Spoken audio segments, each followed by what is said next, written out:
It's been a couple hours. Been a couple hours since this game versus the Patriots. I really let it sink in a little bit. I actually rewatched the whole entire game.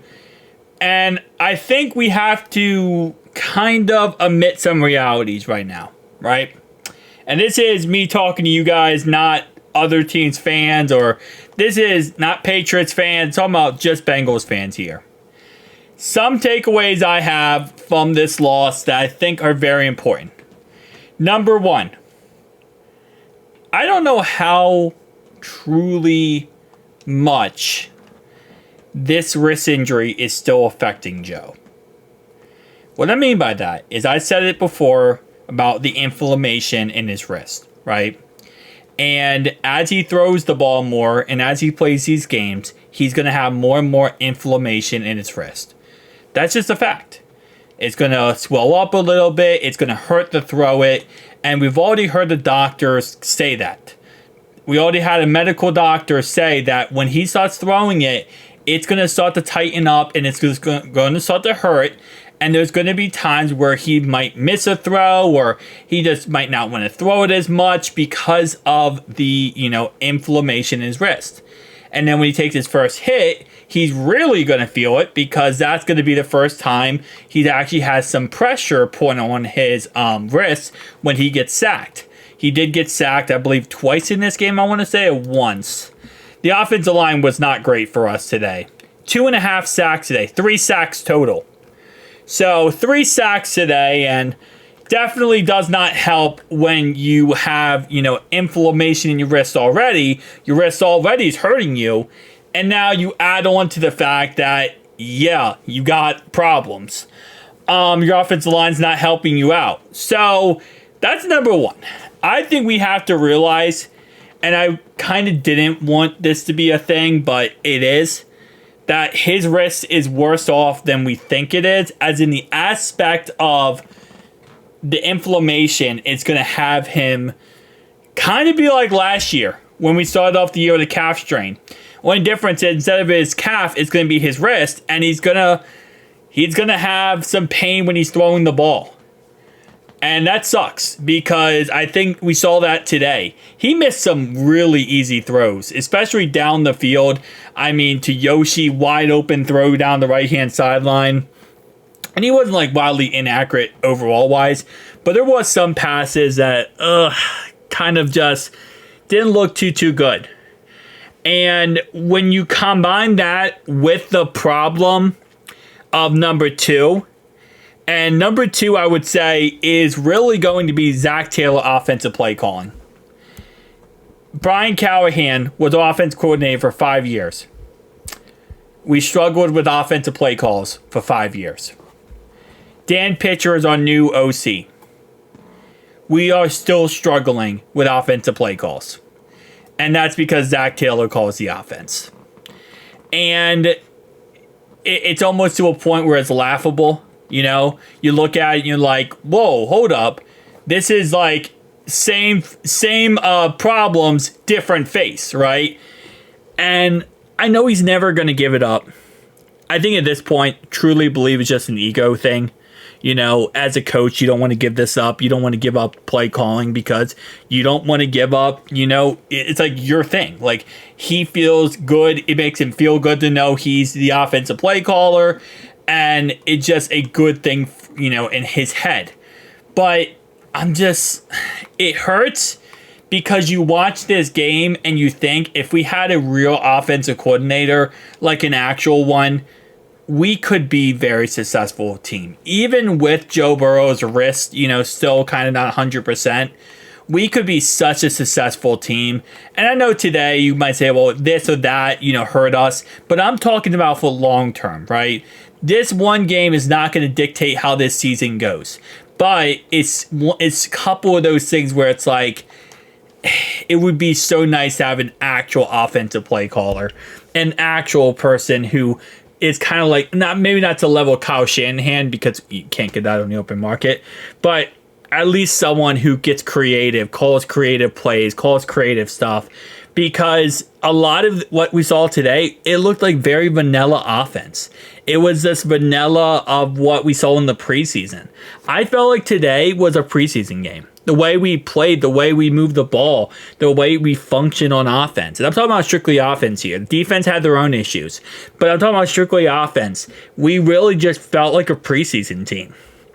Now, the offensive line, I have to go back and rewatch like detail. And I'll break down, as you guys know on this channel, I'll break down the offensive line play and kind of see what, where we went wrong on a lot of it. But it's the never-ending cycle of struggles when it comes to just calling unique plays to get people open, get people down the field, make plays happen. And it's the never-ending cycle. I mean, you get a good offensive play caller on this team.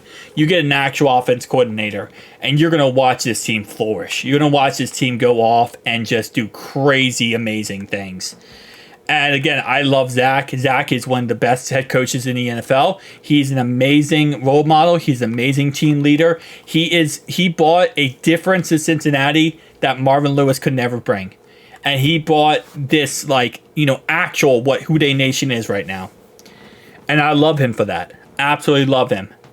But it's still kicking the crap out of me to know our limitations is due to his play calling. Now, not all of our offensive problems is Zach Taylor's fault. I don't want to stress that enough.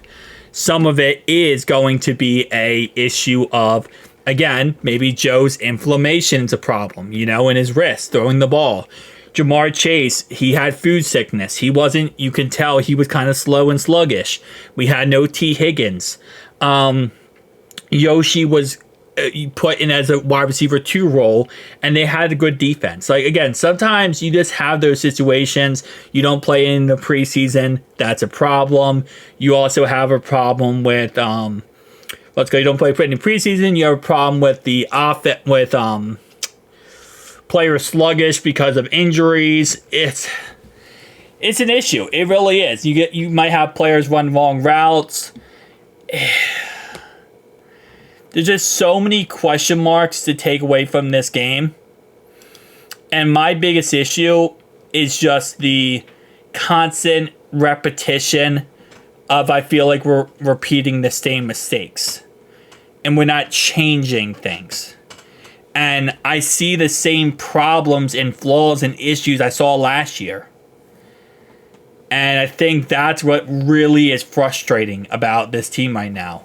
Is because I think it's not like, because I know everyone, listen, I've seen all the fan bases, the Bengals suck, the Bengals suck, the Bengals suck, the Bengals suck. I don't think the Bengals suck. The Bengals do not suck. They are a Super Bowl team. This is a Super Bowl team. We have a Super Bowl quarterback. I feel like we are being, what's that what I'm thinking about? We are being, we have a, I think about, what's that word? I'm thinking about the word where you're like, you can't get somewhere and there was like an obstacle in your way. We are not getting the most out of our team right now, or the most out of what we could out of this team. And again, yes, defense has to get better, but defense also played this game with offense turning the ball over 3 times. So I think there is a level of we need something new. I guess you could say it like that. We are our biggest enemy. Okay? And it sucks. It really does.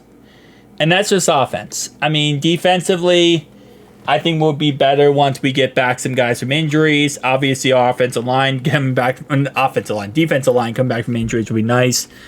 But a good defense flourishes when your offense is also good. We put our defense out there on the field so much today. And again, it doesn't take away from how bad they were against the run game, okay? They were horrendous against the run game. That's just a fact of the matter is.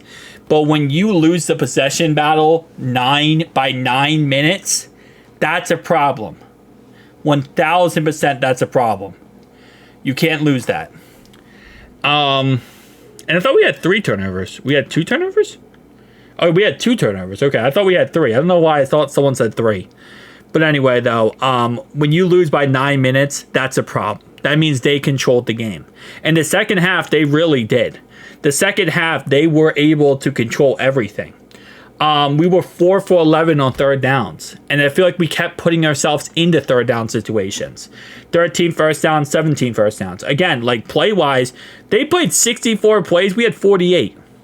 Got sacked 3 times. Punted 4 times. It's stupid stuff like this. Oh, okay, never mind. We had 2 fumbles, but we also had a muff punt. So we technically had 3. We had 2 fumbles and a muff punt. Unless the 2 fumbles, one of them might have been the muff punt. I'm not sure.